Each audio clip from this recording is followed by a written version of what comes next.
Hi நண்பா, எல்லாரும் எப்படி இருக்கீங்க? 10ஆம் வகுப்பு தமிழ் எக்ஸாம்ல 90 மார்க்குக்கு மேல வாங்குறது எப்படின்னு யோசிச்சுட்டு இருக்கீங்களா? அதுக்கான ஒரு பக்காவான வழிகாட்டிய பத்தி தான் நாம இன்னைக்கு பார்க்க போறோம். வாங்க, எக்ஸாம்ல அதிகமா ஸ்கோர் பண்றதுக்கான சூப்பர் டிப்ஸ் அண்ட் ட்ரிக்ஸை தெரிஞ்சுக்கலாம். எக்ஸாம் ஹால்ல நாம தெரிஞ்சோ தெரியாமலோ சில பொதுவான தவறுகளை பண்றோம். ஒருவேளை நீங்க பண்ற அந்த சின்ன சின்ன தவறுகள் தான் உங்க மார்க்க குறைக்குதோன்னு என்னைக்காவது யோசிச்சு பார்த்திருக்கீங்களா? வேதாந்து மாஸ்டர் தமிழ் சேனல்ல ஒரு செம்ம ஃபன்னியான விஷயம் சொன்னாங்க. ஒரு பையன் எக்ஸாம் ஹாலுக்குள்ள வந்து ஃப்ரெண்ட் கிட்ட சொல்றானா, மச்சி படிக்க மறந்துட்டேன்டான். அட பாவமே, பேனா பென்சில் இல்லனா கூட பரவாயில்ல, படிக்கவே மறந்துட்டா என்ன பண்றது? இந்த மாதிரி பேசிக் தப்பெல்லாம் நம்ம பண்ணவே கூடாது, சரியா? ஓகே, அடுத்த 5 நிமிஷத்துல நாம கொஸ்டின் பேப்பரை பிரிச்சு மேய போறோம்.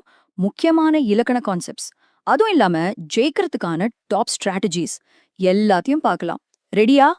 சரி, வாங்க முதல்ல நாம என்னென்ன தப்பெல்லாம் பண்ணவே கூடாதுன்னு பாத்திரலாம். படிக்க மறக்கறதுல இருந்து எக்ஸாம் ஹாலுக்கு கொண்டு போக கூடாத கேட்ஜெட்ஸ் வரைக்கும் லிஸ்ட் கொஞ்சம் பெருசு.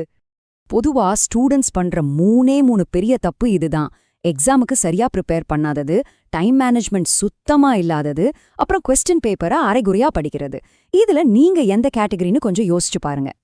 டைம் மேனேஜ்மெண்ட், இதுக்கு ஒரு சிம்பிள் அனலாக் வாட்ச் போதும். ஏன் தெரியுமா? ஒரு ஸ்டூடெண்ட் ஸ்மார்ட் வாட்ச் கட்டிட்டு போனதுக்கு எக்ஸாம் ஹால் வாசல்லே அதை கழட்டி வைக்க சொல்லிட்டாங்க. பாருங்க, ஸ்மார்ட் வாட்ச், டிஜிட்டல் வாட்ச் இதெல்லாம் தேவையில்லாத டென்ஷனை தான் கொடுக்கும். ஆனா ஒரு சிம்பிள் அனலாக் வாட்ச் இருந்தா நீங்க தான் டைமுக்கு பாஸ். ஒவ்வொரு நிமிஷத்தையும் பக்காவா பிளான் பண்ணலாம். அடுத்து நம்ம கொஸ்டின் பேப்பரோட அமைப்பு. உங்க எக்ஸாம் பேப்பர் ஒரு போர்க்கள மாதிரி தானே வச்சுக்கோங்களேன். அதோட மேப்பை சரியா புரிஞ்சுக்கிட்டா வெற்றி நம்ம கையில தான். இங்க பாருங்க, இதுதான் செக்ஷன் ஏ. இது வந்து கம்பல்சரி, எல்லாருமே அட்டன் பண்ணியாகணும். கட்டுரை, கடிதம், இலக்கணம்னு முக்கியமானது எல்லாமே இதுல தான் வரும். சோ இதுல நல்லா ஸ்கோர் பண்ணிட்டா பாதி கவலை தீந்த மாதிரி. இது செக்ஷன் பி, அதாவது இலக்கிய பகுதி. இதுல ஒரு சூப்பரான விஷயம் என்னன்னா, உங்களுக்கு சாய்ஸ் இருக்கு. கொடுத்திருக்கிற பல கேள்விகள்ல உங்களுக்கு எது நல்லா தெரியுமோ அந்த 4 கேள்வியை மட்டும் தேர்ந்தெடுத்து எழுதினா போதும். உங்க ஸ்ட்ராங்கான ஏரியால விளையாட இது ஒரு நல்ல சான்ஸ் இல்லையா? எக்ஸாமோட 10-15 நிமிஷம் இருக்கே, அதுதான் கோல்டன் டைம். அந்த நேரத்துல முழு கொஸ்டின் பேப்பரையும் ஒரு தடவைக்கு 2 தடவை படிச்சிருங்க. எதை முதல்ல எழுத போறோம், எந்த சாய்ஸ் எடுக்க போறோம்னு மனசுக்குள்ள ஒரு பிளான் போடுங்க. இதுதான் உங்க வெற்றிக்கான முதல் ஸ்டெப். இலக்கணம்னா நிறைய பேருக்கு கொஞ்சம் கஷ்டமா இருக்கும். ஆனா உண்மையில இது மார்க் அல்லறதுக்கான ஒரு சூப்பர் வெப்பன். ஸ்டூடெண்ட்ஸ் அடிக்கடி கன்ஃபியூஸ் ஆகுற சில முக்கியமான இலக்கண விஷயங்களை இப்போ சிம்பிளா பாத்திரலாம். அடுக்கு தொடர், இரட்டை கிளவி, இது ரெண்டுக்கும் என்ன வித்தியாசம்? ரொம்ப சிம்பிள். அடுக்கு தொடர்ல தி தி தின்னு சொல்றோம் இல்லையா, அதுல தீங்கிற வார்த்தைய தனியா பிரிச்சாலும் அர்த்தம் இருக்கு. இது கோவம், பயம் மாதிரி உணர்ச்சிய காட்டும். ஆனா இரட்டை கிளவியில படபடான்னு இதயம் அடிக்குதுன்னு சொல்றோம், அதுல பட அப்படின்னு பிரிச்சா எந்த அர்த்தமும் இல்ல. இது ஒரு சத்தத்தையோ அல்லது ஒரு செயலையோ குறிக்கும், அவ்வளவுதான் வித்தியாசம். புணர்ச்சி விதிகள், இதுதான் பல பேரோட பெரிய தலைவலி.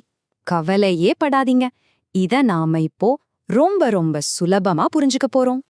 வெறுமை பிளஸ் இலை எப்படி வெற்றிலையாச்சுன்னு பார்க்கலாமா? ஸ்டெப் 1, ஈறுபோதல் விதிப்படி மை போயிடும். அப்போ நமக்கு கிடைக்கிறது வெறு பிளஸ் இலை.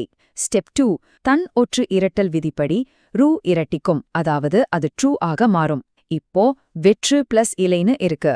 ஸ்டெப் 3, உயிர்வரின் உக்குரல் மெய்விட்டோடும் விதிப்படி ட்ரூல இருக்கிற ஊ சத்தம் போயிடும். அப்போ அது வெற்று பிளஸ் இலை. கடைசி ஸ்டெப், உடல்மேல் உயிர் வந்து ஒன்றுவது இயல்பே விதிப்படி இரு கூட ஈ சேர்ந்து ரீ ஆகும். ஃபைனலா வெற்றிலை. இந்த 4 ஸ்டெப்ஸை மட்டும் ஞாபகம் வச்சுக்கிட்டா போதும். அடுத்து, இலக்கியத்துல மார்க் வாங்க ஒரு சூப்பர் ஐடியா, அதுதான் திணை.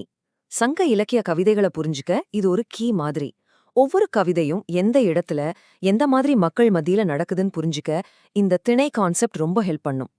இந்த டேபிள பாருங்க, ஐந்திணைகள் பத்தின எல்லா டீடைல்ஸும் ஒரே இடத்துல இருக்கு. குறிஞ்சினா மலை, தெய்வம் முருகன். முல்லைனா காடு, தெய்வம் திருமால். மருதம்னா வயல், தெய்வம் இந்திரன். நெய்தல்னா கடல், தெய்வம் வருணன். பாலைனா வறண்ட நிலம், தெய்வம் கொற்றவை. இத பொறுத்துக மாதிரியோ இல்ல சின்ன கேள்வியாவோ கேட்க நிறைய சான்ஸ் இருக்கு. இந்த டேபிள மனசுல வச்சுக்கிட்டாலே போதும், மார்க்ஸ் ஈஸியா கிடைக்கும். ஓகே, ஃபைனலா எக்ஸாம் அன்னைக்கே நீங்க ஜெயிக்கிறதுக்கான ஒரு பக்கவான பேட்டில் பிளான் பத்தி பார்க்கலாம். இது உங்க ஃபைனல் எக்ஸாம் செக்லிஸ்ட். ஞாபகம் வச்சுக்கோங்க, முதல்ல முழு கொஸ்டின் பேப்பரையும் படிங்க.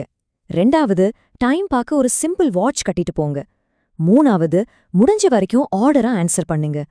4வது, ஒவ்வொரு கேள்வியும் 2 தடவை படிச்சுட்டே எழுத ஆரம்பிங்க. கடைசி 15 நிமிஷத்துல எழுதின எல்லாத்தையும் ஒரு தடவை செக் பண்ணுங்க. இந்த 5 விஷயமும் உங்க வெற்றியை கன்ஃபார்ம் பண்ணும். ஒரு கேள்வியோட வார்த்தைய மட்டும் பார்த்துட்டு அவசரப்படாதீங்க, முழுசா படிக்கணும்.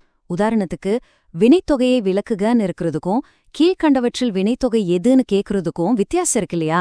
அந்த சின்ன சின்ன டீடைல்ஸ்ல தான் மார்க்ஸே இருக்கு. சாதாரணமான ஒருத்தருக்கும் அசாதாரணமான ஒருத்தருக்கும் இருக்கிற ஒரே வித்தியாசம் அந்த சின்ன எக்ஸ்ட்ரா முயற்சி தான். நீங்க போட போற இந்த சின்ன சின்ன எக்ஸ்ட்ரா எஃபர்ட்ஸ் உங்களுக்கு ஒரு அசாதாரணமான ரிசல்ட்டை கண்டிப்பா கொடுக்கும்.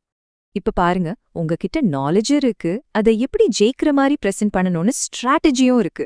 சொல்லுங்க, இந்த எக்ஸாம்ல கலக்க நீங்க ரெடியா? நிச்சயமா உங்களால முடியும். All the best.